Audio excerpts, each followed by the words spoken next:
Hola, aquí estamos desde la Bella Puebla, ya en la sede del Congreso para la que va a ser esta concentración para impulsar la reforma al artículo 27 constitucional. Aquí tengo un compañero, no sé si, ¿cuál es tu nombre? Juan Pablo Jardón, señor. Platícame sobre esta marcha o concentración para lo que es la reforma al artículo 27. Mira, esto es una acción nacional que está desarrollando tanto en el Congreso de la Unión como en algunos congresos de los estados, en ejidos, en comunidades, en mercados, en escuelas. Y la idea es lanzar una iniciativa desde abajo, desde la izquierda, desde el poder popular, para impulsar una reforma al artículo 27 de la Constitución en su capítulo agrario. No solamente en el agrario, porque está interconectado con todo lo que tiene que ver con la necesidad de la intervención del Estado, no del gobierno, del Estado en su conjunto, en la defensa de la soberanía nacional, de la soberanía alimentaria en particular, y de los derechos sociales que fueron arrancados al campesinado y a la clase trabajadora durante el proceso que derivó en la reforma de 1992, impulsada por Salinas de Gortari.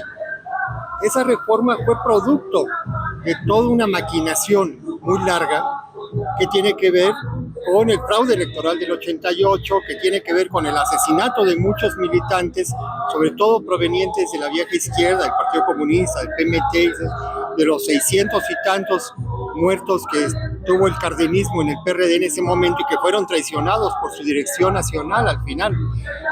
Y tiene que ver también con toda la alianza que se hizo con esa fundación entre Fernández de Ceballos, Salinas de Gortari, de una camarilla para dominar al país y para entregar los recursos de la nación al gran capital, que acabó siendo transnacional, el gran capital financiero transnacional bajo el modelo neoliberal.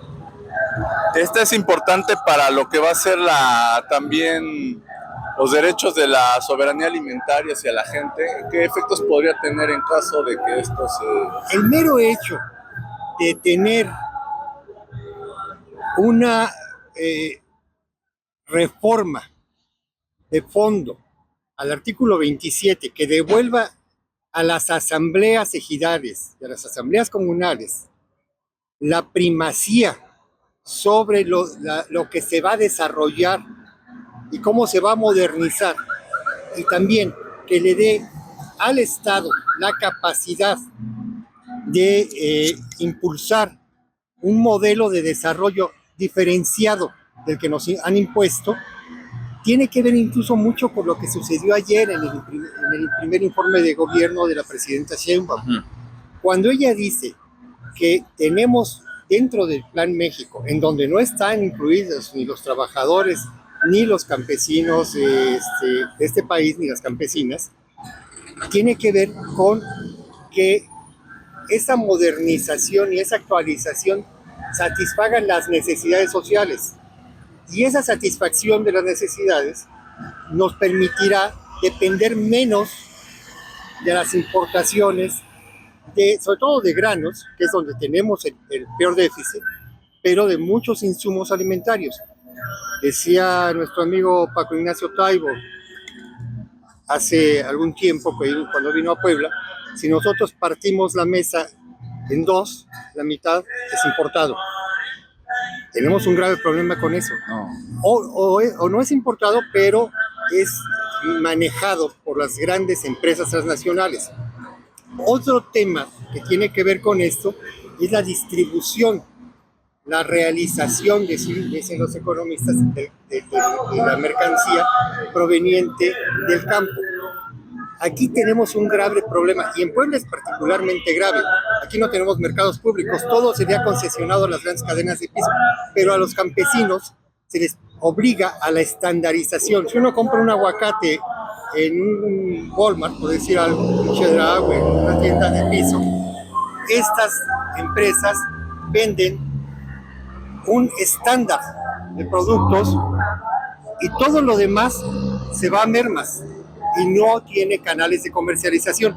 Eso a las masas, a la población, Claro. nos impide desarrollar nuestro derecho al abasto, que es una obligación particularmente de los municipios y está inscrita en el artículo 115 de la Constitución, al cual también tendríamos que darle una repasadita y de una repasadita al Coremún, aquí en Puebla, y a los mercados municipales de todo el estado y a las obligaciones que tienen.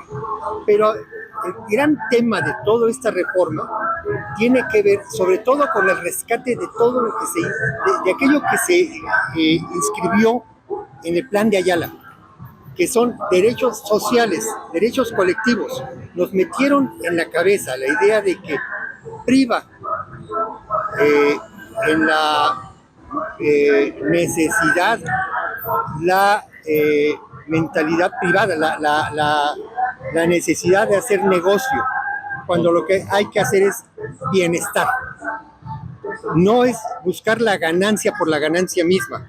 La ganancia se genera conforme se van elevando los niveles de vida de la sociedad. ¿Por qué no pensar en programas que deriven de la reforma del artículo 27 con instituciones supervisadas por el Estado, desde una auditoría social y con una intervención democrática y popular de las organizaciones del campo para tecnificar el campo, para modernizarlo?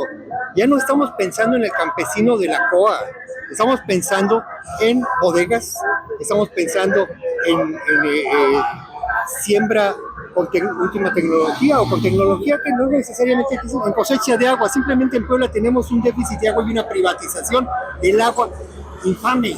Ahora, la participación del Poder Judicial, la nueva integración del Poder Judicial, que el papel importante que ahora tienen que trabajar mucho para resarcir un poco esto, ¿no? Ayer lo decía el ministro presidente Hugo Aguilar. Devolver al campo, particularmente a las poblaciones originarias, a los indios e indias de nuestro país, el derecho a la tierra, implica una intervención directa de la justicia. ¿Cuántos casos hay? Hay cientos, Miles, rezagados en la Suprema Corte, pero hay miles, efectivamente, en los tribunales agrarios, y hay muchos más pendientes de demanda, porque simplemente no hay confianza todavía. Aquí tenemos un grave problema de injusticia. No, hay que pasar ahora sí que de los dichos a los hechos, ir poco a poco. Pero si no se restituyen los derechos sociales en el artículo 27, la Suprema Corte y los tribunales agrarios quedan sujetos a la antigua legislación, a la actual, que permite, por ejemplo, la creación de núcleos con la mera autorización de un comisario ejidal, sí, que fácilmente es comprable.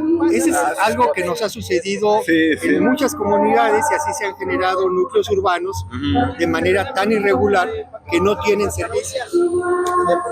Se ha parcelado la tierra de una manera irregular y eso rompe con toda la estructura de una comunidad agraria.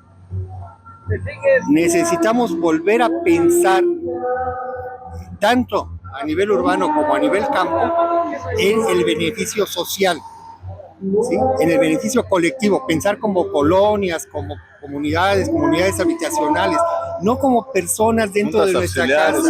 Es penoso encontrar cómo hay quienes todavía se niegan a aceptar, a reconocerse en los demás como parte de su propia necesidad para resolver las satisfacciones mínimas, simplemente cómo estamos, pero no nos organizamos. Somos incapaces de generar el más mínimo poder popular en la escuela, en la comunidad, en la colonia, hasta para modificar lo más mínimo, un bache. No nos organizamos, pero nos afecta a todos.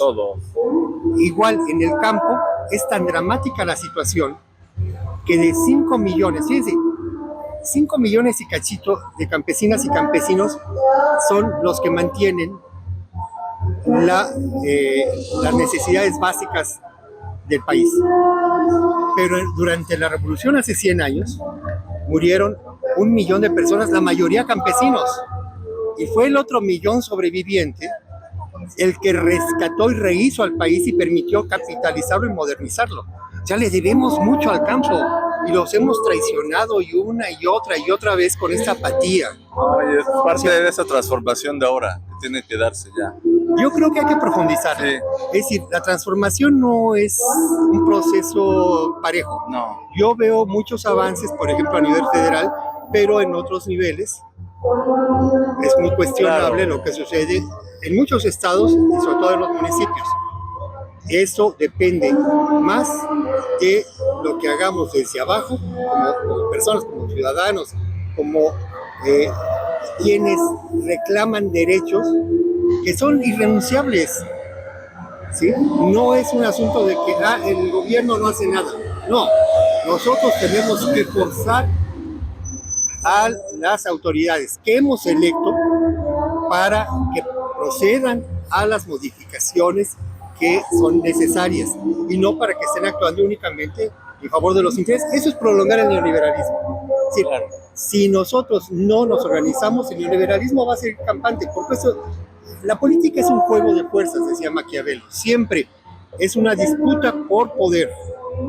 Y quienes detentan el poder económico, lo que quieren es mantener el poder político para seguir reproduciendo su poder económico. Pero si nosotros lo que queremos es tener mayor democracia y más garantías, lo que tenemos que disputar es eso, esas formas de poder, que no es el gobierno. El poder se da en las calles, se da en las escuelas, se da en la sociedad. Es el poder colectivo. Claro. Y el poder de los ejidos, de las comunidades agrarias, de los pequeños productores, tiene que manifestarse necesariamente para poder modernizar el campo y para poder actualizar los programas. Se anularon muchos de los programas que permitían el desarrollo del campo. Efectivamente, estaban muy manipulados por las organizaciones intermediarias entre las necesidades sociales y el Estado. Estaban muy jaloneados los recursos y había muchos moches. Pero cuando se vienen los cambios en el sexenio anterior, yo siento que tiraron el agua sucia junto con el chamaco. Ahí se llevaron parejo a muchos de las organizaciones que efectivamente y de manera democrática estaban trabajando en favor del campesinado, de la clase trabajadora expresada en la producción primaria agropecuaria. Y aquí hay un grave problema. Estamos compitiendo a nivel internacional. Estamos sujetos al chantaje de los aranceles. Estamos presionados por nuevas formas de organización agraria. Y no hemos tecnificado, no hemos avanzado en las maneras de cómo hacer que el campo surja como motor del desarrollo nacional, como parte de ese motor. No es nada más con los empresarios. ¿Son necesarios? Sí, porque en ese momento no hay un salto revolucionario a la vista. ¿Son necesarios cumpliendo con todas sus obligaciones y responsabilidades? Sí, pero también es indispensable que el corazón, lo que mueve, porque no hay industria, no hay nada que no se produzca si antes no hay comida. Y si eso no lo rescatamos, si eso no lo organizamos, si eso no lo modernizamos y no actualizamos las leyes para garantizar los derechos sociales de campesinas y campesinos, no vamos a poder avanzar. Okay. Te agradezco, muchas gracias y a ver. Un placer.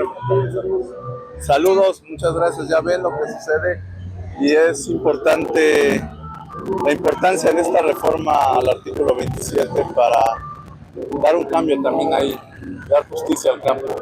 Saludos.